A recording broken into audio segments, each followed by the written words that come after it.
Bonjour.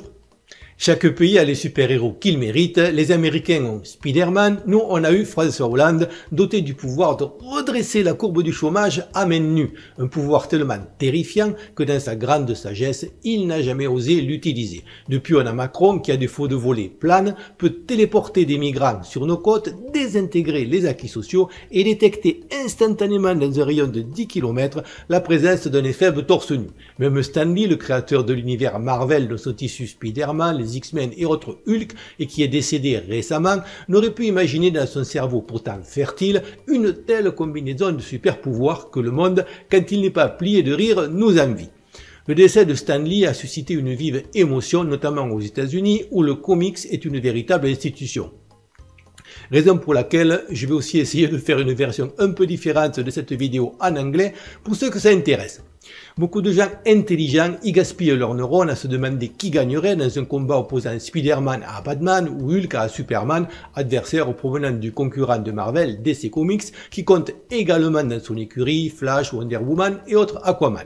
Avec Stan Lee, on nous refait le coup de Steve Jobs, élevant à sa mort au rang de bienfaiteur de l'humanité, quelqu'un qui a juste gagné du pognon, non en soignant le cancer, mais en créant une addiction toxique à un produit dont la dite humanité n'avait pas besoin pour évoluer dans la bonne direction. Il n'en reste pas moins que les deux étaient des esprits brillants et des visionnaires. Quand vous avez ce genre de profil, vous avez 9 chances sur 10, ne me demandez pas pourquoi, mais c'est comme ça, que ces personnes soient ce que, avec 2 strikes YouTube au compteur, je vais prudemment appeler des schtroumpfs. Et dans les deux cas, ça se vérifie encore. Certains y verront un complot schtroumpf qui viserait au délitement de la civilisation issue de la chrétienté. Alors des charges, c'est vrai que, au premier abord, des gens comme Soros et beaucoup d'autres qu'on retrouve sous chaque caillou que l'on soulève sur la pente de notre dégénérescence, tendraient à accréditer cette thèse. Pour autant, outre qu'il serait malhonnête d'associer tous leurs coreligionnaires à leurs projets délétères, ils ne sont pas les seuls à agir de concert pour nous pousser dans cette direction. Nonobstant le fait que notre comportement viral en tant qu'espèce, incapable de se réfréner et d'éviter la destruction complète de son hôte, nous pousse déjà naturellement à la base dans cette voie. En outre, comme dotés en moyenne d'un QI plus élevé que nous, ils sont logiquement plus nombreux à arriver à des postes de pouvoir, on peut aussi considérer qu'ils sont donc simplement plus nombreux à être fous, même s'il est évident, vu le niveau proche de la crevette hydrocéphale de certains dans les médias, qu'il y a aussi des cas de pistonnage communautaire. Il faut bien comprendre que nous sommes tous un peu cinglés et qu'en tant qu'être social, comme les fourmis, nous restons fonctionnels tant que nous nous maintenons dans les limites de notre modeste fonction coopérative. Nous ne sommes pas taillés pour devenir riches, célèbres ou les deux. Et quand ça arrive, notre folie, privée de garde-fous, a tendance à partir en sucette. Pour les schtroumpfs, c'est encore pire, car si nous sommes simplement des individus qui collaborent, ils sont eux un être collectif éternel qui ne meurt pas et donc n'oublie pas et devra subir jusqu'à la fin des temps le trauma schtroumpf des camps hitlériens, nous obligeant à un devoir de mémoire qui n'est pas naturel pour le reste de la population, pour qui la Saint-Barthélemy, les Chouans ou les Cathares sont juste des noms sur des livres d'histoire et qui apprécieraient qu'Hitler les y rejoigne pour qu'on puisse enfin aller de l'avant. On me dira que les premières personnes avec lesquelles Stan Lee a été embauché pour collaborer, comme le talentueux Jack Kirby, étaient schtroumpfs. Ce n'est pas choquant si l'on considère que la probabilité de trouver des employés norvégiens dans un restaurant chinois ou un kebab n'est pas très élevée et que contrairement à ce qu'on essaie de nous faire croire avec l'enfumage de la discrimination, il est naturel quand on a une entreprise de s'entourer de gens comme soi, dont on comprend le fonctionnement et en qui on peut avoir confiance. C'est ce qui explique que dans les médias possédés ou dirigés par des schtroumpfs, leur proportion de la femme de ménage au PDG est sensiblement plus élevée que dans le reste de la population. Ça ne me choque pas, ma seule critique à ce niveau étant qu'on ne puisse pas faire pareil. Toujours est-il que, tant de par cette concentration naturelle qu'en raison de ses obsessions spécifiques, si un schtroumpf, souvent brillant, peut apporter beaucoup à une société quand il est dentiste, docteur, avocat, négociant, il a le potentiel, même si encore une fois il ne faut pas généraliser, de devenir toxique dès qu'il devient influenceur d'opinion, même en tant que simple professeur, poussant toute une société à partager ses obsessions et à partir à la chasse aux nazis fantômes, tout en négligeant les véritables dangers qui la menacent. Nul doute que Stanley n'avait rien à voir avec Soros et on sent qu'au fond il s'agissait d'un brave type. Mais inconsciemment pour certains et consciemment pour d'autres, Hitler ayant promu sa vision du mal alpha et s'étant quasiment accaparé le concept, beaucoup de schtroumpfs influenceurs qui ressemblent plus à Woody Allen qu'à cet archétype ont tendance à modeler la société pour rejeter la virilité en bloc, promouvoir le féminisme et favoriser la mutation des non-schtroumpfs en bêta-mâles moins menaçants. Et c'est exactement ce qu'a fait Stanley. Spider-Man, un binoculaire chétif qui se fait mordre par une araignée radioactive et se voit doté d'une force qu'il n'a pas méritée ou gagnée et qui lui permet, entre autres, de prendre sa revanche sur le mâle alpha qui plus est blonde de la série, Flash Thompson, présenté comme un méchant harceleur.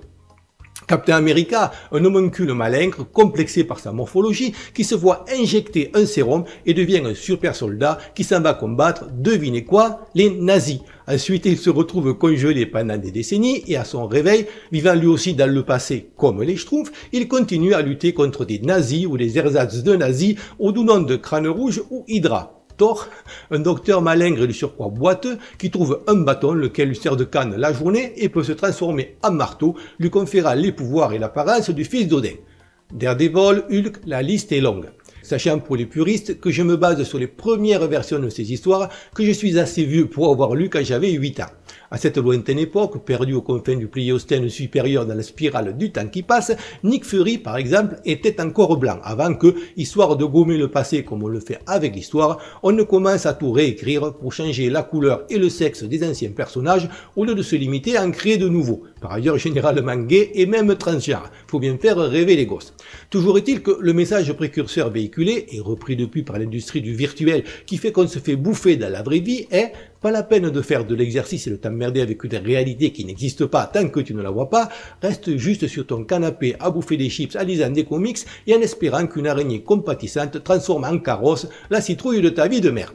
On m'objectera que pour certaines personnes, ça a eu l'effet contraire, tout aussi délétère, de promouvoir un idéal corporel non plus visant à la force et à la santé, mais axé sur un souci d'esthétique des sexes féminines, et qui n'est pas pour rien dans le développement du culturisme, avec là aussi, comme pour Steve Rogers, petit nom de Captain America, le recours à des sérums magiques pour devenir massif. Toujours est-il que cet état d'esprit est une catastrophe pour nos sociétés. Quand les jeunes garçons gaspillent leur énergie créatrice à réfléchir à ce qu'ils feraient s'ils avaient des pouvoirs, au lieu de rêver à ce qu'ils pourraient accomplir avec ce qu'ils ont déjà, c'est grave. Cette pollution délétère du temps de cerveau disponible est du même ordre que celle qui fait que quasiment tout le monde a une vague idée de quoi faire en cas d'attaque pour le moins improbable de zombies, mais que personne ne sait quoi faire quand quelqu'un nous attaque avec un couteau, avec ou sans Allahu Akbar en cadeau bonus.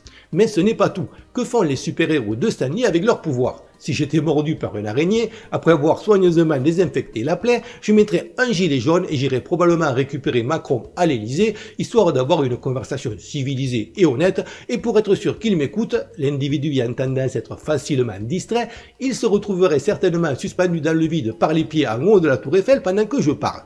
Et si j'étais Hulk sur le sol américain, je rendrais une courtoise visite aux membres du conseil d'administration de la Fed, histoire de tester jusqu'à quelle hauteur je peux les lancer en espérant que la chose n'abîmerait aucun des satellites en orbite. Mais encore une fois, qui combattent les super-héros? Des banksters?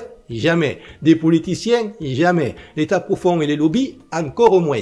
Ça serait bien pourtant. Les Vengeurs contre Bilderberg, les X-Men et le retour du Grand Orient, Thor et le mystère des chemtrails. Mais à la place, ils combattent des nazis, des ersatz nazis et des archétypes de mal alpha crétinisés par le scénario pour que le mauvais usage qu'ils font de leur pouvoir soit un défi à la logique et du même niveau zéro de conscience politique. À l'exception peut-être de Fatalis, Dr Doom pour les Américains. Tout comme Hollywood, les mêmes causes entraînant les mêmes effets, ils nous entraînent dans leur délire et ne nous montrent que des faux coupables ou des caricatures. Et même quand ils combattent des envahisseurs, c'est ce genre et jamais celui-là. C'est toxique pour notre civilisation. La première fois que j'ai lu Thor du haut de mes 8 ans, j'étais dans une colère noire, car en introduisant des dieux dans le mix, ils avaient détruit le substrat pseudo-scientifique qui assurait la cohérence du système. C'était aussi, au passage, un moyen détourné et subliminal de s'attaquer au substrat catholique qui supporte notre civilisation. En principe, les contes de fées et la pensée magique correspondent mieux au schéma de pensée féminin, les femmes étant par exemple plus versées sur l'astrologie et le mystique que l'homme non franc-maçon qui raisonne différemment. Là, on était déjà limite en termes de féminisation visant à faire des hommes des rêveurs éveillés, lesquels ne bénéficient pas, eux, de l'expérience de la maternité pour leur foutre la baffe salutaire qui les ramènera sur Terre. Il ne manquait plus qu'une chose au tableau pour finir de jeter aux chiottes toute chance de pensée constructive. La magie. Et paf, bonjour Docteur Strange.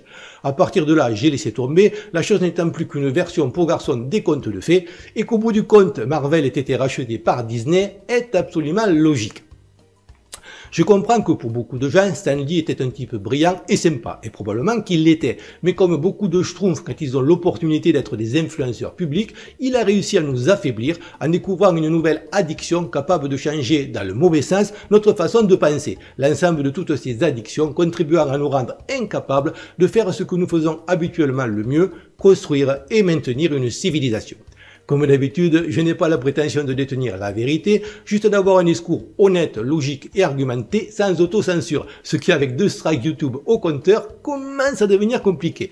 Je vous mets donc par sécurité le lien de mes chaînes secondaires dans la description. Cette chaîne par principe n'est pas monétisée et ne fait pas appel aux dons. Si vous voulez me soutenir, faites-le en likant, commentant et partageant mes vidéos afin de toucher un plus large public avant que la censure ne me fasse taire définitivement. Sachant que grâce à vous, le cap des 15 000 abonnés a été dépassé contre vent et marée. Merci du fond du cœur et à bientôt, j'espère.